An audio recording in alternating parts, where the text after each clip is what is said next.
감사드리며 예수님의 이름으로 간절히 기도드립니다. 아멘. 많이 추우시죠? 네. 교회가 제일 따뜻한 것 같은 느낌이네요. 여러분의 마음이 따뜻해서 그런 것 같습니다. 자, 오늘 레위기 19장인데요.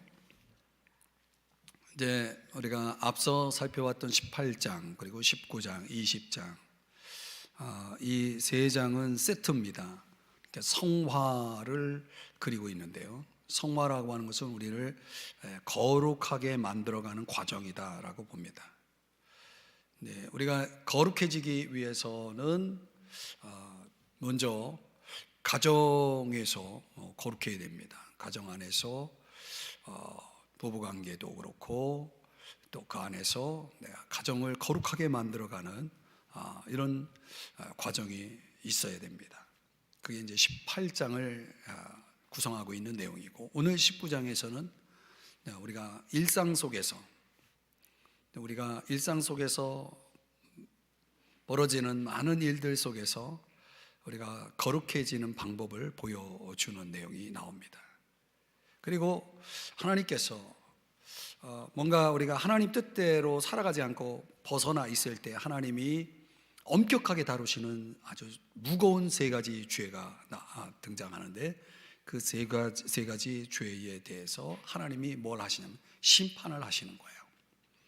그 심판과 관련된 하나님이 심판을 통해서 우리를 성화시키는 그런 내용을 또 다루고 있습니다. 여러분 어떻습니까? 이제 한 해가 지나가고 이제 마무리되고 있는 가운데 좀 나아졌습니까? 여러분 스스로를 볼 때 내가 하나님이 나를 평점을 매기신다면 올해는 여러분이 몇 점을 받으실 것 같습니까? 지난해보단 좀 나아졌다라고 볼 수 있겠습니까? 그 모양입니까? 우리가 신앙생활을 하면서 뒤를 돌아본다면 우리의 과거 속에 하나님이 나를 다루셔서 그 결과로 오늘 내가 있는 거 아니겠습니까? 또 내가 오늘을 어떻게 살아가느냐에 따라서 나의 내일의 모습이 결정되는 거죠. 우리는 계속 to 내가 살아가는 내 삶의 어떤 흔적들을 통해서 to be 존재가 되어져 가는 거죠. 그러니까 하나님이 바라시는 존재는 to be holy, 그러니까 내가 거룩해지는 것을 하나님이 원하시기 때문에 나를 거룩하게 만들어 가기 위해서 우리의 일상 속에서 하나님이 아주 중요하게 우리에게 기준으로 제시해 준 게 바로 뭐냐면, 따라 하실까요? 십계명입니다. 여러분 십계명 다 외우십니까? 우리가 흔히 이제 세례를 받기 위해서 학습이라고 하는 걸 받잖아요. 학습 세례 가장 중요한 관문이 뭡니까? 십계명을 반드시 외워야 되죠. 물론 주기도문, 사도신경, 그것도 세트죠. 최소한 이 세 가지는 내가 머릿속에 확실하게 기억을 하고 있어야 된다. 신앙 기준에 있어서 굉장히 중요하다는 거죠. 우리가 십계명이라는 것을 아무리 머릿속에 기억하고 그걸 암송하고 있어도 그것이 구체적으로 어떻게 우리의 생활 속에서 실천되어질 수 있느냐라고 하는 어떤 적용, 이 적용이 중요하거든요. 하나님께서 이 레위기 말씀을 통해서 이미 앞서 출애굽기에서 십계명이 무엇인지를 10가지 계명을 구체적으로 말씀해 주셨지만은 이걸 보다 더 정확하게 생활 속에서 구체적으로 실천할 수 있도록 십계명에 대한 생활 규례를 오늘 본문에서 말씀해 주고 있는 겁니다. 그걸 통해서 우리가 일상 속에서 이런 것들을 하나하나 실천해 나갈 때 내가 어떻게 되는 겁니까? To be holy, 거룩한 존재로 우리가 변화되어져 가는 거죠. 결국은 우리는 거룩해질 겁니다. 주님 앞에 가는 순간, 주님이 재림하시는 순간, 우리가 공중에서 그분을 만나든 아니면 죽어서 천국을 가든 주님을 만나는 시점에 우리는 이미 홀리해져 가지고 주님과 같은 그런 모습으로 변화되어 있겠죠.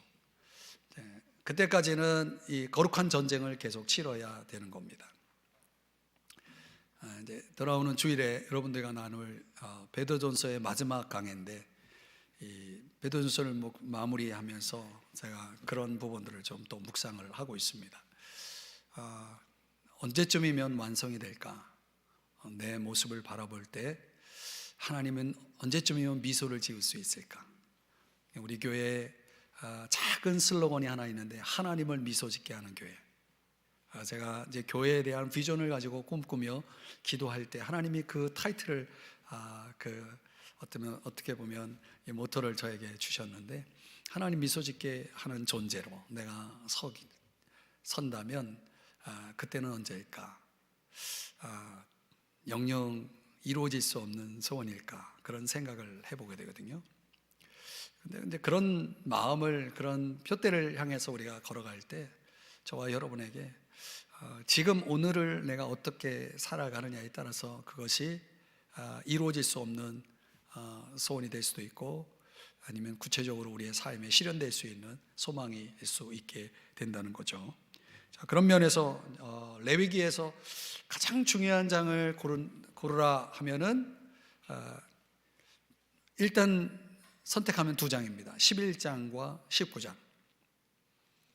근데 이 두 장에서 한 장을 또 택하라고 하면 당연히 19장입니다.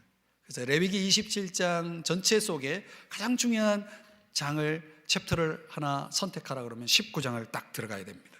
그 19장 안에는 레위기 전체가 품고 있는 하나님의 거룩한 명령이 함축되어 있다라고 보면 됩니다. 그래서 오늘 시간상 이 27절 이 전체 내용을 우리가 37절까지 전체 내용을 다 살펴보기란 사실은 시간적으로 많지 않기 때문에 간단하게 한번 그런 내용을 좀 살펴보도록 하죠.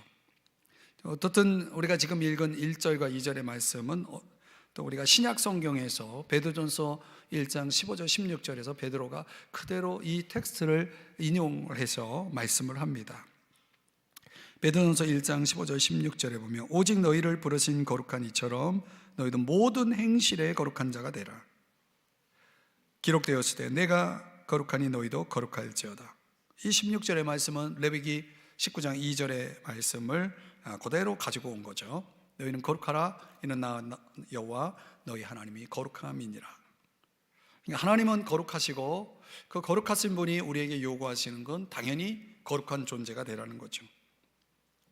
그러니까 이 19장 전체 속에 반복되는 어떤 어구가 있다면 나는 너희의 하나님 여호와다라고 하는 말씀을 하고 있습니다. 너희의 하나님, 그러니까 우리의 하나님이고 나의 하나님이죠. 그러니까 나는 당연히 나의 하나님을 어떻게 해야 됩니까? 닮아가야 되겠죠. 그 닮아가기 위해서 요구되는 게 뭐냐면 이렇게 살라는 거예요. 이렇게 살라. 너희들이 나를 하나님으로 믿는다면, 너희들이 나를 나의 하나님이라고, 너희들의 하나님이라고 진정 믿는다면 너희들은 이렇게 살아야 된다라고 말씀하고 있는 거죠. 이렇게 살아야 된다라고 하는 말씀을 19장 19절에서는 이런 표현을 쓰고 있습니다. 내 규례를 지킬지어다. 또 19장 37절에서는 내 모든 규례와 내 모든 법도를 지켜 행하라. 지켜라. 이렇게 살라. 다른 말로는 지켜라 라고 말하는 거죠. 뭘 지켜야 되느냐? 여러 가지를 얘기할 수 있겠지만 좀 압축해서 본문을 요약해 보면 첫 번째는 부모를 경외하라. 이렇게 살라라고 말씀하는 거죠. 3절에 보면 좀 섞여 있어요. 여기 보면 너희 각 사람은 부모를 경외하고 이렇게 표현하고 있고, 또 32절의 말씀에 가보면 센 머리 앞에서 일어서고 노인의 얼굴을 공경하며, 어르신들을 경외하라, 공경하라 라고 하는 표현을 하고 있는 거죠. 여기서는 구체적으로 부모를 또 명시하고 있죠. 그러니까 하나님을 경외하는 차원에서 19장 32절에 보면 하나님을 경외하는 것과 또 어른을 공경하는 것이 거의 동등급에 해당되는 것처럼 말씀을 하고 있죠. 왜 이렇게 성경은 이 어른을 공경하는 것에 대해서 중요시할까요? 마치 하나님을 경외하는 수준으로 이것을 중요시하는 이유는 뭐냐? 결국은 부모라는 존재는 우리의 삶에 있어서 하나님의 대리자다, 하나님을 대신하는 존재다, 이런 차원 아니겠습니까? 하나님을 대신하는 존재이기 때문에 우리는 당연히 하늘의 아버지를 경외하는 모습처럼 이 땅의 아버지, 어머니를 경외해야 된다는 거죠. 오늘날 우리 시대가 점점 산업화되고 개인주의가 만연하고 물질주의가 만연하면서 보고 듣는 모든 것들을 보면은 부모를 경외하는 사회는 아니다, 이렇게 보는 거죠.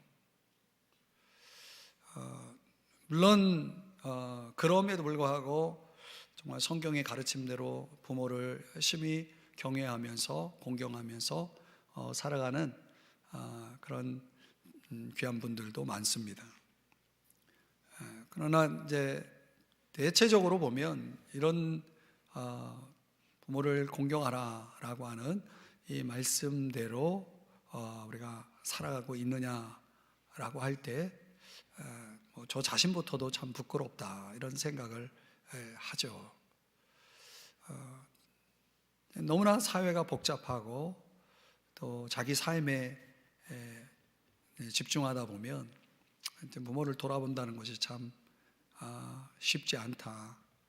저희 아버지 돌아가시고 나서 저희 자녀들이 어떻게든 우리 어머니를 쓸쓸하지 않게, 외롭지 않게 해드리자 해가지고 저희 오남매가 이제 로테이션 하면서 한 7개월을 혼자 집에서 몸이 불편한 가운데 지내시는 어머니를 이제 돌아가면서 하루씩 맡아가지고 하는 거예요. 그 7개월을 진행하는데 점점 지쳐가는 나 자신의 모습도 보고 왔다 갔다 왕복하고 막 하는 그런 차원에서 저는 또 목회자고 새벽 기도도 해야 되고 제가 할 수 있는 날은 월요일밖에 없고, 그래서 월요일을 제가 감당하고 했는데 그조차도 그렇게 쉽지 않더라고요. 그러니까 일주일에 하루를 섬기는 것도 참 제가 힘겹게 그렇게 하는 저 자신의 모습을 보면서 참 그런 아들로서 어떤 그런 마음에 좀 자괴감도 들고 참 죄송한 마음도 갖게 되고 그런 마음을 갖게 되더라고요. 나름 이제 우리 교회 안에 있는 우리 어르신들에 대한 공경, 또 그분들을 존중하고 우리 교회 안에 있는 어르신들을 저희 어머니처럼 저희 아버지처럼 생각하고 제가 나름 이렇게 좀 위한다고 하지만은 또 목회자로서 또 그 한 분 한 분에게 다가갈 수 있는 그 사랑의 한계가 있고 섬김의 한계가 있기 때문에 그런 것도 참 제 스스로는 많이 자책감도 들고 그러더라고요.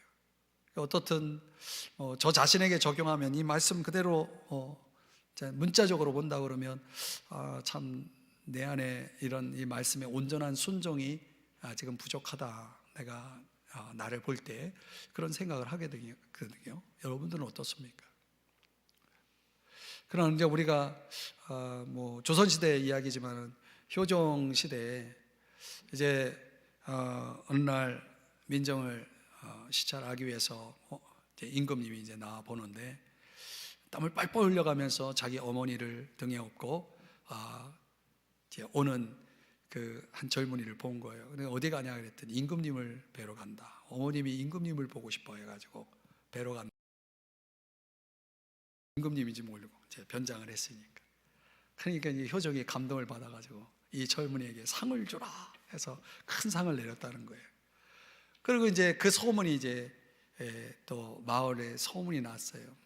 그 아주 어머니한테 평소에 되게 못하는 아주 불효자식이 하나 있는데 그 소문을 듣고 나가지고 나도 좀 임금님한테 상을 좀 받아야 되겠다. 그러니까 어머니에 대한 생각이 아니라 좀 상 받기 위해서 이제 어머니를 안고 업고 이제 또 이제 그 젊은이 앞서 상을 받은 젊은이처럼 흉내를 내는 거예요. 이제 가서 땀을 뻘뻘 흘리는 척하면서 하여튼 가는 거예요. 그러니까 막 동네 사람들이 저 불효자식 저거 혼내야 된다고 임금님 앞에서 이제 혼을 내는 거예요. 그런데 이제 효종이 그랬다고 그러죠. 저 젊은이에게도 상을 내려라. 그러니까 신하들도 그렇고 주변의 사람들, 그 젊은이라는 사람들이 무슨 말씀이냐고, 임금님, 저 사람은 불효자식이라고, 나쁜 자식이라고, 그래서 오히려 벌을 주셔야 된다고, 상이 아니라 벌을 주셔야 된다고 막 그냥 소리를 지르는 거예요. 근데 효종이 그랬다고 그러죠. 효도는 흉내를 내도 잘하는 일이다. 효도는 흉내를 내는 것도 칭찬받을 만한 일이다 하면서 상을 내렸다는 그런 이야기가 있대요. 그러니까 내가 마음이 없어도 부모를 공경하는 흉내만 내도 이 임금이 이렇게 상을 주신 것처럼 과연 하나님도 그렇지 않을까? 그런 생각을 이제 해보게 되는 거죠. 그걸 어디서 많이 또 힌트를 얻었냐면, 예수님이 십자가상에서 7번 말씀을 하시잖아요. 그걸 가상칠언이라고 하죠. 요한복음 19장에 보면 예수님께서 그 중에 한 말씀을 하는 거예요. 이 말씀을 하시잖아요. 사랑하는 제자 요한을 향해서 요한 제자에게 말씀하시면서 보라 너의 어머니다 이렇게 말씀한 거예요. 어머니는 아니죠. 근데 이 말씀은 뭡니까? 너가 이제 어머니로 모셔라 이 얘기죠. 그때부터 제자가 자기 집에 모셨다는 이야기 아닙니까? 그러니까 예수님도 십자가 위에서 자기 어머니를 그 마리아를 이렇게 생각했다는 거죠. 그 어머니를 챙긴 거예요. 끝까지. 이런 모습은 이 기독교가 얼마나 효 사상을 가지고 있느냐라고 볼 때 굉장히 중요한 개념이거든요. 이제 뭐 명절 때만 되면 저는 큰 집에 가가지고 맨날 혼났어요. 너가 목사란 놈이 조상도 몰라보고 제사도 안 드린다 그러면서 얼마나 혼을 내는지 몰라요. 너는 뿌리도 없냐 뭐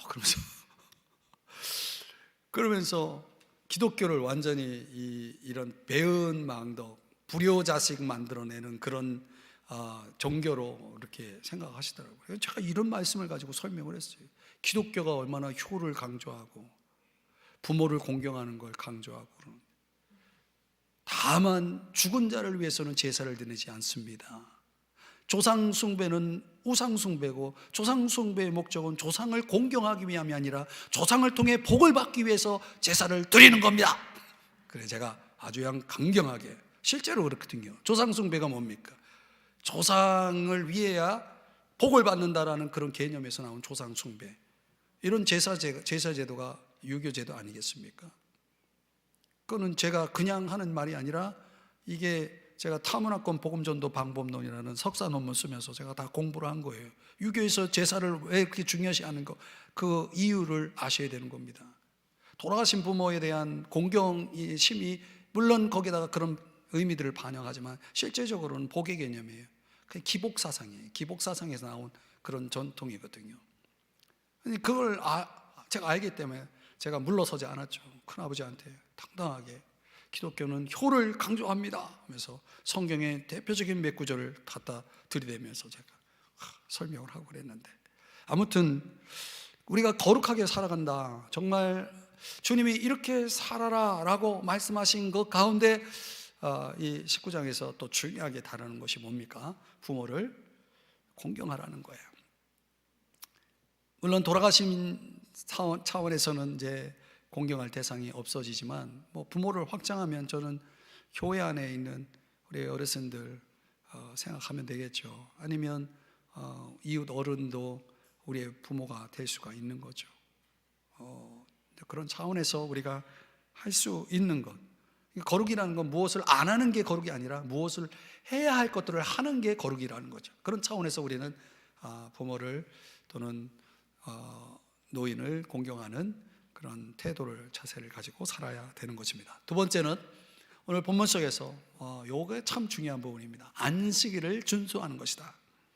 19장 3절의 말씀에 보면은 부모를 경외하고 이렇게 말씀한 후에 나의 안식일을 지키라. 이게 말씀이 뭔가 짬뽕이 돼 있어요. 사람을 향해서 지켜야 될 것들과 하나님을 향해 지켜야 될 것들. 이건 안식일은 하나님을 향해서 지켜야 될 것들이죠. 19장 30절에도 내 안식일을 지키고 라고 말씀하고 있어요. 안식일을 지키기 위해서는 안식일을 어디서 지켜야 된다는 거예요? 19장 30절을 제가 보여드리면서 뻔한 질문을 던지고 있는 거예요. 성소에서 지켜야 되는 거예요. 안식일은 집에서 지키는 게 아니라 성소에서 지키는 거예요. 성소를 귀히 여기라고 말씀하는 건 그런 개념이죠. 말하자면 안식일과 성소를 연결시키고 있는 거예요. 이거 왜 연결이 중요하냐면 안식일을 제대로 지키려면 하나님을 만나야 되는 거예요. 안식일은 쉬는 게 안식일이 아니라 교회 왔다 가는 게 안식일이 아니라 하나님을 만나는 게 안식이에요. 왜? 하나님을 만나야 내가 영적인 안식을 누릴 수가 있기 때문에. 진정한 안식이라고 하는 것은 몸의 안식만 있는 것이 아니라 우리의 영적 안식이라는 게 있잖아요. 우리의 영적 안식이라는 것을 예수님이 뭐라고 약속하면서 우리를 초대하십니까? 수고하고 무거운 짐 진 자들아. 그 무거운 짐이 뭐예요? 그 죄의 짐이거든요.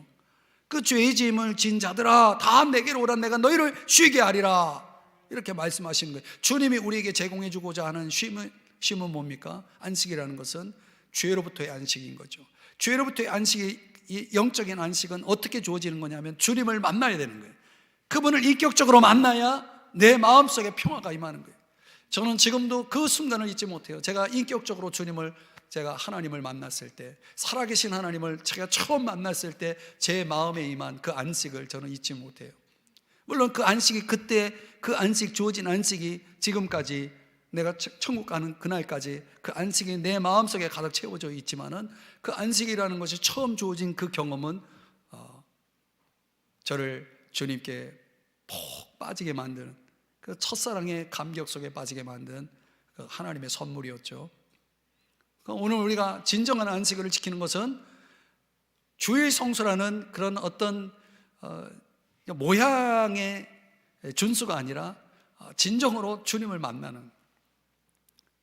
여러분 사랑하는 사람이 있으면 사랑하는 사람을 위해서 여러분이 할 수 있는 게 뭐냐면 사랑하는 사람을 만나는 거예요. 만나는 게 중요한 겁니다. 아무 때라도 만나는 건 만나는 게 아닙니다. 시간 약속을 하고 장소 약속을 해서 만나는 게 중요한 만남입니다.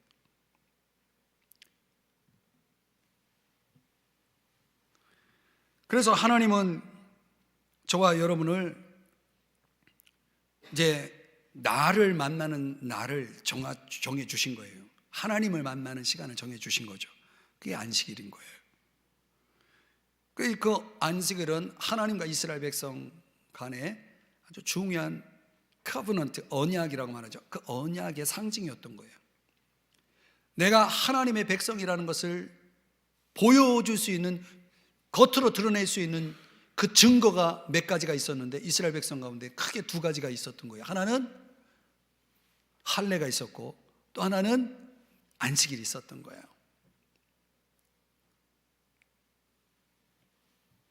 출애굽기 31장 13절의 말씀에 보면 너희는 나의 안식일을 지키라. 이는 나와 너희 사이에 너희 대대의 표징이니 라고 말씀하고 있는 거예요. 나는 너희를 거룩하게 하는 여호와인 줄을 너희가 알게 함이라. 하나님이 우리를 거룩하게 만드는 방법은 뭐냐면 안식일을 지키는 거예요. 그 안식일은 하나님과의 약속인 거예요. 여러분 사랑하는 이와 여러분들이 어떤 약속을 하면 그 약속을 지킵니까? 안 지킵니까? 지키는 거예요. 저는 약속을 안 지켜가지고 혼난 적이 있어요. 사랑하는 이와 약속한 걸 안 지켜가지고. 여러분들이 하나님과의 약속을 했다면 그 사랑하는 이와의 약속을 잘 지켜야 되는 겁니다. 그러니까 그런 차원에서 안식일이 얼마나 중요한 의미를 가지고 있는지를 말씀하고 있는 것입니다. 히브리서 4장 11절 말씀을 한번 같이 읽어보겠습니다. 시작.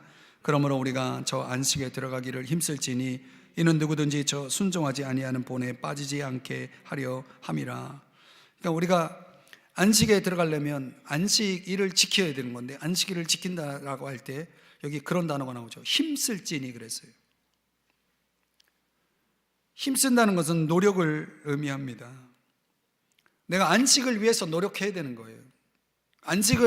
안식이라고 하는 것은 나의 안식이라고 했으니까 하나님이 안식일의 주인이죠. 안식을 우리에게 주시는 분이 하나님이시죠. 그러나 하나님이 우리에게 안식을 주시는 분이지만은 그냥 주시지는 않는 거예요. 안식에 들어가기를 힘쓰는 자에게 안식을 주는 거예요. 안식에 들어가기를 힘쓰는 그에게 안식을 주실 때 어떻게 우리가 힘쓰느냐, 구체적으로 안식을 위해 힘쓰는 방법은 뭡니까? 그게 여러분이 교회에 나오는 거예요. 여러분 집에 가만히 있는 거랑 교회에 나오는 건 어떤 게 힘들어요? 저는 뭐 어려운 질문 안 던져요.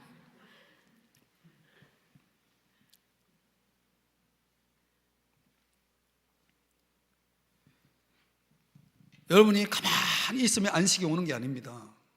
안식을 위해서 힘써야 되는 겁니다. 그래서 예배 시간에 예배 장소에 나오는 거예요. 그럼 하나님이 그 힘씀을 보고 그 마음을 중심을 보고 은혜를 주시는 거예요. 묵상도 마찬가지예요. 여러분 성경을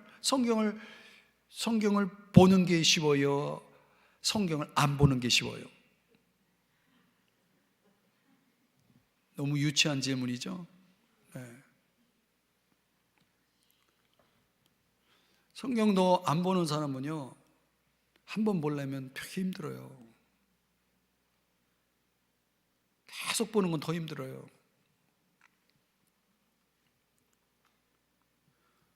그래서 여기 뭐라고 말하냐면 순종하지 아니하는 본에 빠지지 않게 하려 함이라 그랬어요.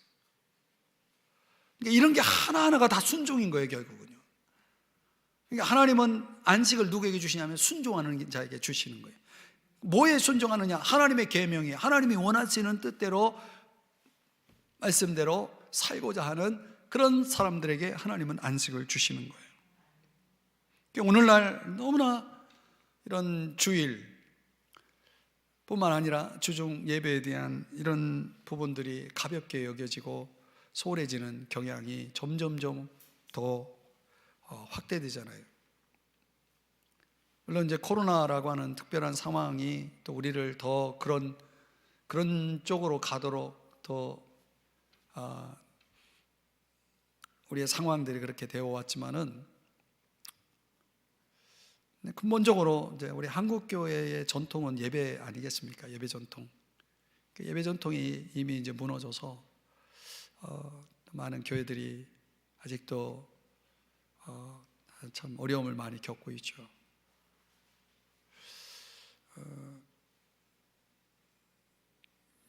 일단 제가 보는 근본적인 문제는 예배에 대한 그 사모함이 점점 없어지는 것이 아닌가 하는 생각을 했습니다. 막 예배가 기다려지고 왜 빨리 수요일이 안 오지? 왜 이렇게 주일이 더디 오지? 이런 게 있어야 되는 게 아닐까요?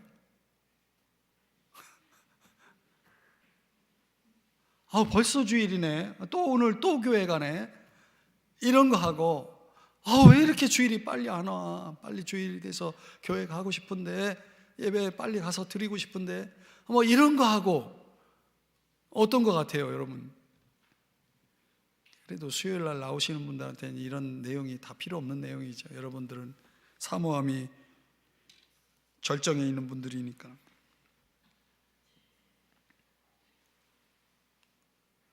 이게 뭔가 우리가 하나님의 안식으로부터 안식의 그 깊이로부터 자꾸 빠져나오려는 이런 그런 것들.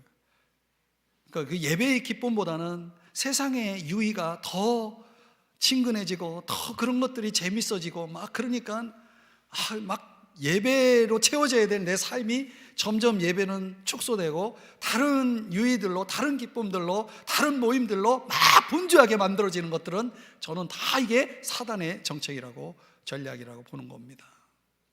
제가 목회자이기 때문에 여러분들에게 이런 말씀을 드리는 게 아니라 정말 심각한 거죠.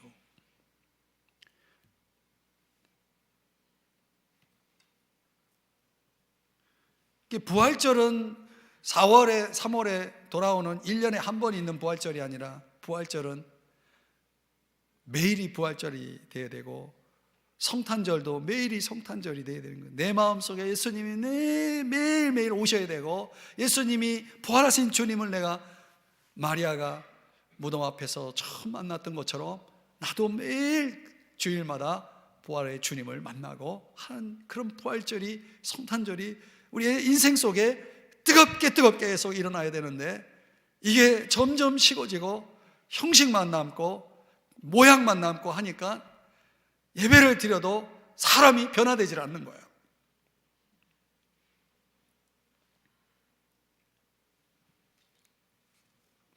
거룩이라는 것은 뭡니까? 구별이거든요. 정말 하나님을 만난 사람은 변화된다라고 저는 확실히 믿습니다. 그러니까 왜 변화가 안 됐느냐라고 하면 하나님을 만나지 못했기 때문이다. 그렇게 많이 예배를 드리고 그렇게 많이 교회 생활을 했는데 왜 변화가 안 되느냐? 교회 생활이라는 것은 시간이 해결해 주는 게 아닙니다, 여러분. 시간이 해결해 주는 게 아니에요.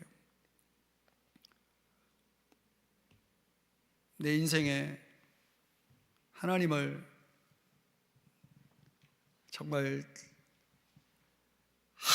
진짜 하나님을 만나야 돼요. 그래야 내가 확실히 변화되는 것입니다.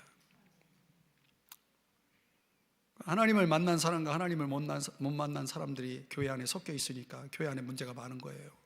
사실은 그렇게 되는 겁니다.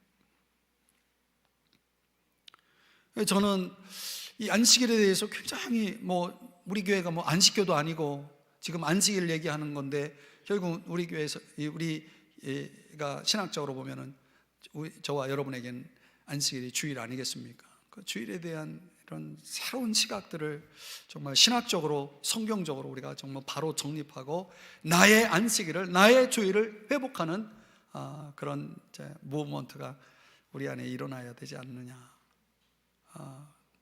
나의 버킷리스트는 내 평생에 내가 하나님을 예배하겠다. 오늘 시편 138편은 새벽기도 때 나눴지만은 내가 성전을 향하여 하나님을 예배하겠다. 무슨 일이 있어도 나는 하나님을 예배하는 삶을 살겠다라고 하는 이런 다윗의 고백과 결단이 오늘 우리들에게 사실 필요하다는 거죠. 그런 게 정말 중요하다는 것입니다. 좀 그랬으면 좋겠어요. 그래서 주일날 예배 시간 되면은 누구보다도 먼저 앞서 달려 나와가지고 맨 앞자리에 이렇게 딱 이런데 이렇게 앉아 계시고, 탁 은혜 받기 위해서 예배 전에 10번 15번 기도하고, 그리고 예배에 임하는 그런 모습들이 정말 초대교회 같은, 우리 한국 교회의 초대교회 같은 그런 예배 전통이 다시 살아났으면 좋겠다. 이런 말씀을 여러분에게 드리고 싶습니다. 그게 이제 나를 거룩하게, to be holy하게 만들어가는 일에 있어서 굉장히 두 번째로 중요하게 다룬, 하나는 가정에서의 내가 어떻게 해야 되느냐, 하나는 교회에서 어떻게 해야 되느냐, 이걸 이제 다루어 주는 거죠. 세 번째는 우상 숭배에 대한 금기를 소개하고 있습니다. 4절 말씀 한번 다 같이 읽겠습니다. 4절 시작. 너희는 헛된 것들에게로 향하지 말며 너희를 위하여 신상들을 부어 만들지 말라. 나는 너희의 하나님 여호와이니라. 아멘. 이 헛된 것들로 향하지 말며, 헛된 것들이 너무 많아요. 전혀 유익이 없는 것들이 너무 많은 거죠. 이런 걸 우상 숭배라고 말하는 거 아니겠습니까? 그럼에도 불구하고 많은 사람들이 우상을 숭배하죠. 하나님만 믿어가지고는 안 되겠다 생각되니까 하나님도 믿고 이것도 믿고, 제가 인도 단기 선교 가보니까 인도 사람들은 그렇다고 그러죠. 예수를 믿는데요. 그래서 반가워서 어느 교회 다니냐고 그랬더니 나는 다 믿는다는 거예요. 다 믿는데요. 여러분, 인도의 신이 숫자를 헤아릴 수가 없어요. 그걸 다 믿는다는 거예요. 그냥 자기가 믿는 신을 다 떠덕떠덕 포스터를 집안에다 그 좁은 몇 평 안 되는 집에다가 포스터를 도배를 하고 사는 거예요. 자기가 믿는 신이라고. 거기에 예수도 붙여 있는 거예요. 그러니까 오늘날 우리가 정말 하나님을 믿고 성경의 하나님을, 우리가 예수 그리스도를 믿는 게 아니라 잡신을 믿는 것처럼 수많은 신들이 내 속에 들어와 가지고 나를 지배하고 있고 나를 다스리고 있고, 우리에게 있어서는 하나님이 유일신이어야 하는데, 유일하신 하나님이어야 되는데 유일하지가 않은 거예요. 하나님. 우리의 마음속에 우상이 없는가? 하나님보다 더 크게 여기는 거, 하나님과 나 사이에 뭔가 가로막고 있는 건 다 우상입니다. 존재적으로 하나님과 나 사이에 있는 존재도 우상이고, 어떤 물질도 다 우상입니다.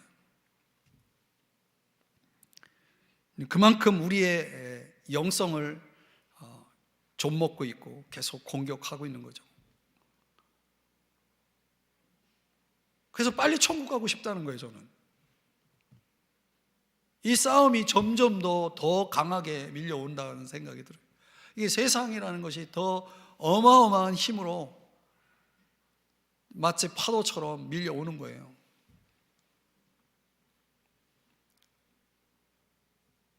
천국을 빨리 가는 게 이 영적 싸움에서 내가 덜 지치고 가는 방법이 그런 생각이 들 정도예요.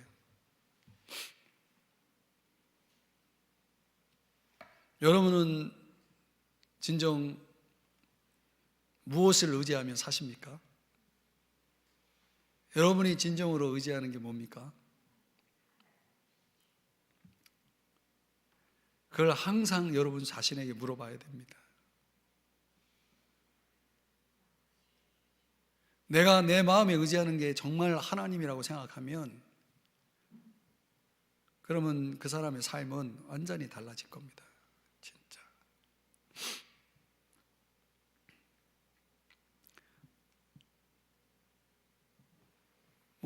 하나의 팁이 될 수도 있는데, 우상 숭배를 안 하는 방법은 하나님이 가장 크게 보여야 됩니다.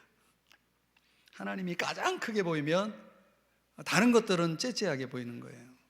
별거 아닌 것이 되는 거죠. 네, 하나님이 가장 커 보여야 되는데 하나님보다 더 큰 게 많어. 그러면 이제 우리는 우상 숭배를 하게 되는 것이죠. 근데 세상이 자꾸 더 큰 것들을 보여주잖아요. 이게 하나님보다 더 큰 거야. 이게 더 중요해. 이게 더 중요해. 이게 더 중요해. 이게 더 중요해. 하나님보다 더 중요한 것들이 너무 많아지는 거예요, 점점.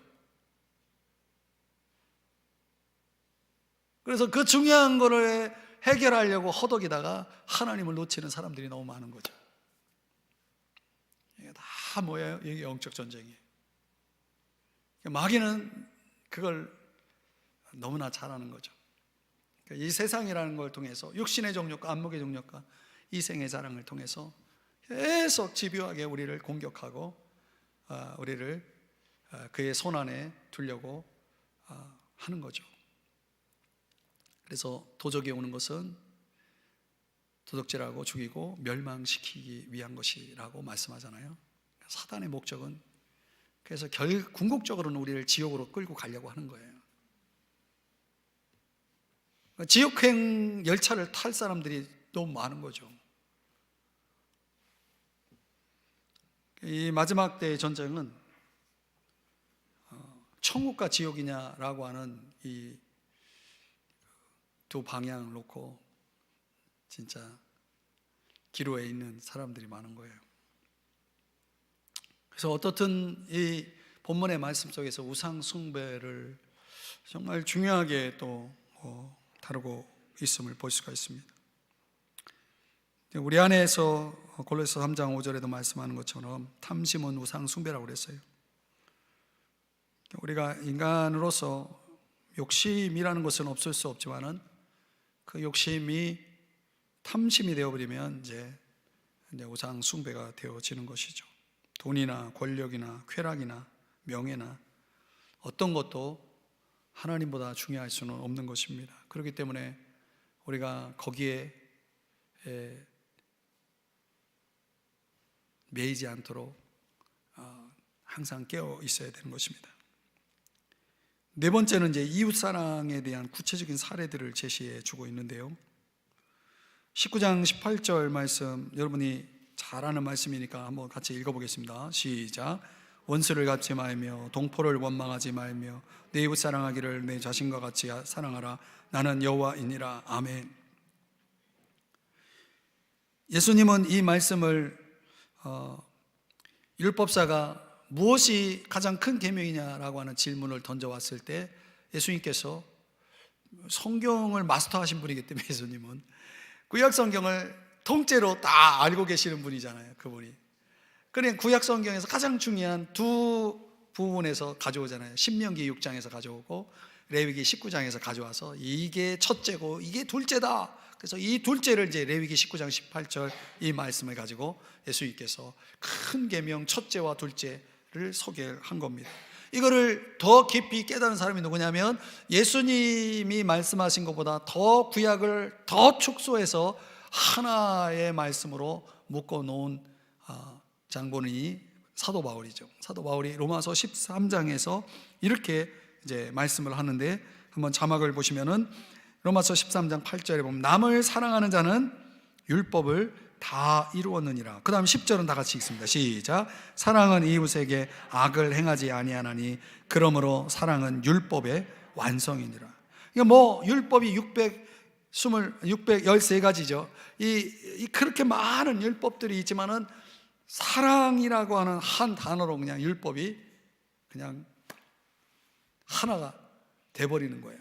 그것만 지키면 율법을 다 이루는 거예요. 사랑이 얼마나 중요하냐. 근데 그 사랑이 대상이 누구냐면 하나님이 아니라 이웃이라는 거예요. 그래서 예수님께서 새 계명을 주시면서 요한복음 13장에서 내가 너희를 사랑한 것 같이 너희도 서로 사랑하라 라고 말씀하고 있는 거죠. 그러니까 그 사랑이라는 것이, 그 사랑의 구체적인 대상을 보이지 않는 하나님을 사랑하는 것만큼 보이는 사람을 사랑해야 된다라고 하면서 구체적으로 오늘 성경에서 어떤 부분을 얘기하냐면 레위기 19장 9절 10절의 말씀에서는 곡식을 거둘 때에 밭 모퉁이까지 다 거두지 말고 내 떨어진 이삭도 줍지 말며, 10절의 말씀에 보면 열매도 다 따지 말고 줍지도 말고, 떨어진 건 줍지도 말고 가난한 사람과 거리민을 위하여 버려두라, 이런 말씀을 하는 것입니다.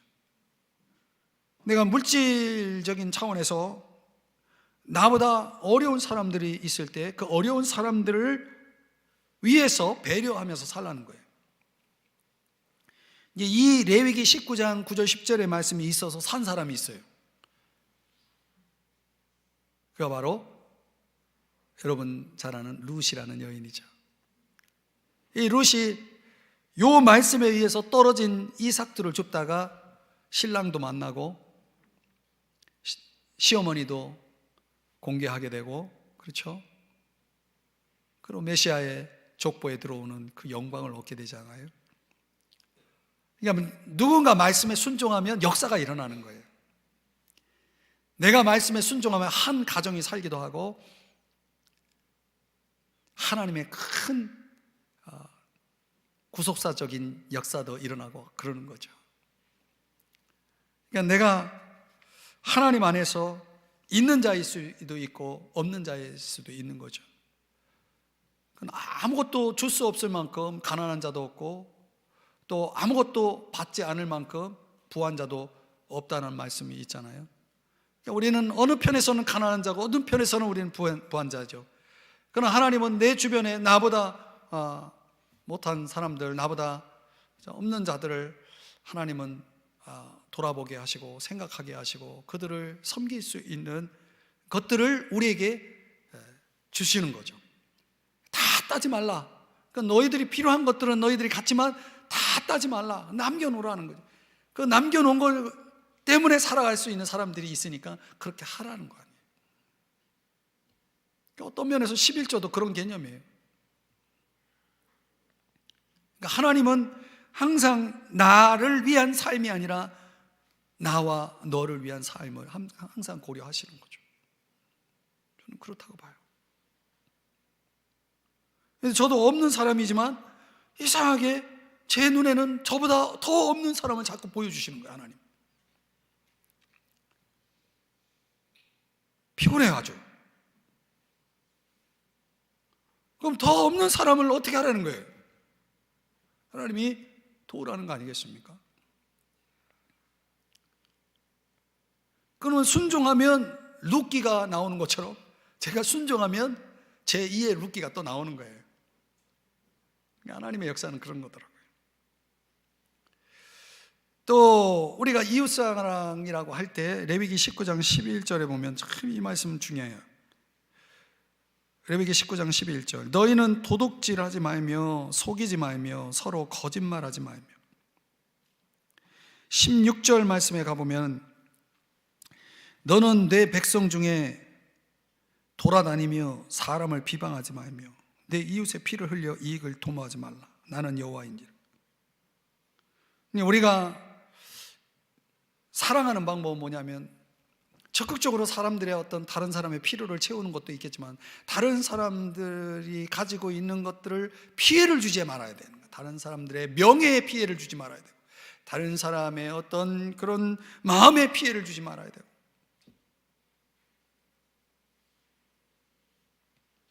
피해를 주지 않는 방법은 뭡니까? 이 본문에서 말씀하고 있는 내용은 진실하라는 거죠. 왜 거짓말을 하냐는 거죠. 왜 사실이 아닌 것을 다른 사람들에게 이야기하냐는 거죠. 그러면 하나님은 이거는 사랑이 아니라고 말하는 거예요.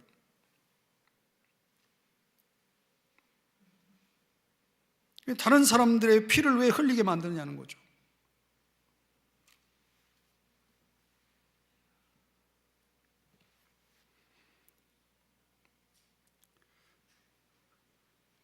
옛날에 이제 저희 어머님이 그런 말씀을 하신 적이 있어요.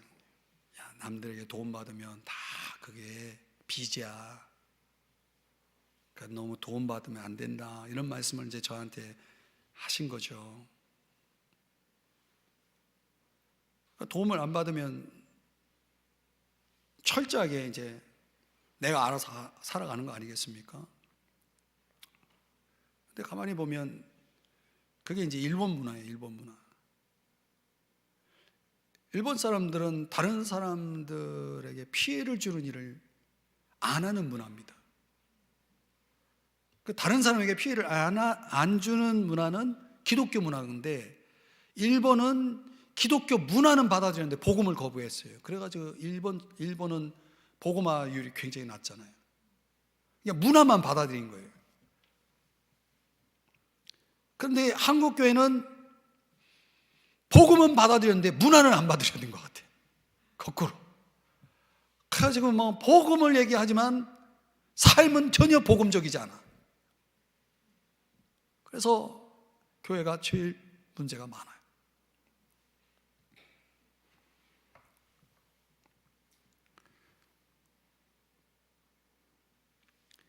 그리고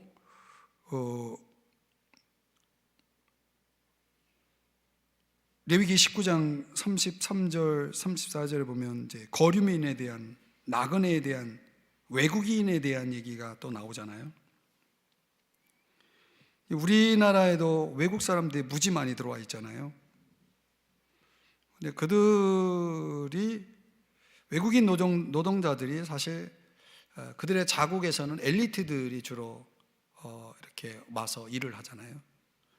그러니까 그들만 잘 섬겨도 진짜 엄청난 세계 선교를 감당할 수 있거든요. 저는 이제 그런 쪽에 좀 관심이 좀 있긴 있어요. 그래서 지금은 뭐 영향이 안 되지만은 우리 교회가 기회가 되면은 우리나라에 들어와 있는 외국인들을 대상으로 한 사역도 좀 우리 교회가 감당하면 참 좋겠다 이런 생각을 하죠. 굉장한 선교입니다. 외국에 직접 가지 않아도 외국인들이 너무 많이 들어와 있어요. 근데 그런 선교를 감당할 수 있는 거죠. 그러니까 우리가 그런 사람들 정말 힘들고 외롭고 한 사람들을 잘 섬기면요, 그게 엄청난 큰 선교가 되는 것이기 때문에 우리가 관심을 가져야 되고 한국 교회가 관심을 가져야 되는 거죠. 자, 시간이 되어서 마무리를 하면은 야고보서 1장 27절에 보면 거룩이라고 하는 형태를 이렇게 소개합니다. 하나님 아버지 앞에서 정결하고 더러움이 없는 경건은 곧 고아와 과부를 그 환난 중에 돌보고 또 자기를 지켜 세속에 물들지 아니하는 그것이니라. 우리가 어려운 사람들 돌아보는 것도 거룩입니다. 그러나 자기 자신을 지키는 것도 거룩입니다. 그러니까 내가 나를 지키지 못하면 내가 다른 사람에게 선한 영향력을 끼칠 수가 없어요. 그러잖아요. 너나 잘하라 이런 말을 들을 거 아닙니까? 그러니까 내가 다른 사람에게 거룩한 영향력을 끼치기 위해서는 내가 나 자신을 이 세속으로부터 지키고 정말 내가 하나님이 보실 때 to be holy한 그런 존재가 되고, 그리고 내가 뭐 선을 행하고 정말 복음을 전하고 하면은 그런 것들이 그 듣는 사람들에게, 보여진 사람들에게 영향력을 끼치는 거죠. 우리가 그렇게 살아야 됩니다. 베드로 전서 우리가 묵상한 말씀에 의하면 예수님이 이제 그런 선을 행하면서 당하는 고난 속에서 그런 본을 끼쳐서 우리로 따라오게 하셨다, 이런 말씀이 나오잖아요. 그러니까 이제 결론적으로 말하면 우리가 작은 예수가 되는 것, 이제 이게 우리의 삶의 목표가 되어야 된다는 거예요. 그러니까 내가 말하는 거, 내가 보여주는 삶이 정말 그리스도의 향기가 되고 그리스도의 편지가 되고, 정말 내가 마치 그리스도 나라의 우체부가 된 것처럼 좋은 복음의 소식들을 나누고 하는 이런 모습들이 누가 보더라도 정말 예수가 보여진다, 예수가 느껴진다, 예수님이 저런 존재구나, 이런 것들이 사람들에게 좀 다가가야 복음도 빛이 나고 교회도 빛이 나고 하나님의 영광도 드러나는 거 아니겠습니까? 결국은 문제는 우리죠. 문제는 나 자신입니다. 그래서 이 십계명이라는 것을 우리가 머릿속에 그냥 지식으로 갖고 있는 그런 글자들이 아니라 내 인생 속에 이렇게 자잘하게 어디선가 실천될 수 있는 그런 우리가 좀 살아야 될, 어떻게 보면 우리의 버킷리스트다, 이렇게 생각이 됩니다. 여러분, 오늘 말씀 많은 얘기를 들었지만 여러분 각자에게 하나님이 주신 레마 말씀의 깨달음을 가지고 우리 서로 노력하십시다. 힘쓰면서 살면은 사람들은 알아주지 않을지라도 또 하나님이 언젠가 또 알아주시는 것이 있겠죠. 하나님이 다 보고 계시니까 하나님이 알아주시면 되는 거죠. 그렇게 사셨으면 좋겠습니다. 기도하겠습니다. 하나님 아버지, 오늘 말씀을 우리의 삶에 잘 적용해서 이 십계명이라는 것이 머릿속에 있는 지식이 아니라 우리의 삶을 움직이고 우리의 삶을